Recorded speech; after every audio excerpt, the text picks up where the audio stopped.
শাবানের শেষ দিনে আমরা পশ্চিম আকাশে তালাশ করব, অনুসন্ধান করব।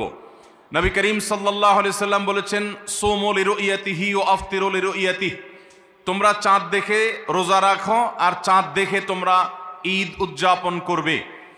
অতএব মুসলমান রমজান মাসে সিয়াম সাধনা শুরু করবে চাঁদ দেখে, এবং সিয়াম ছেড়ে ঈদ উদযাপন করবে সেটাও চাঁদ দেখে করবে।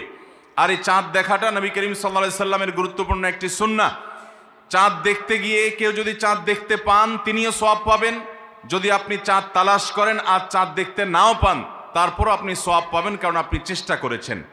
চাঁদ দেখার একটি দোয়া নবী সাল্লাল্লাহু আলাইহি সাল্লাম আমাদেরকে শিক্ষা দিয়েছেন, আর সেটা হলো আল্লাহুম্মা আহিল্লাহু আলাইনা বিল ইয়ুমনি ওয়াল ঈমান ওয়াস সালামাতি ওয়াল ইসলাম রব্বি ওয়া রাব্বুকাল্লাহ।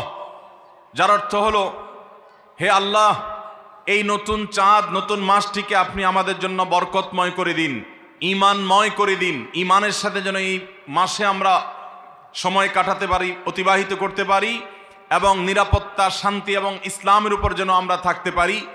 হে চাঁদ, তোমার এবং আমার পালনকর্তা এক আল্লাহ। এই দোয়া পাঠ করা সুন্নাত চাঁদ দেখার পর।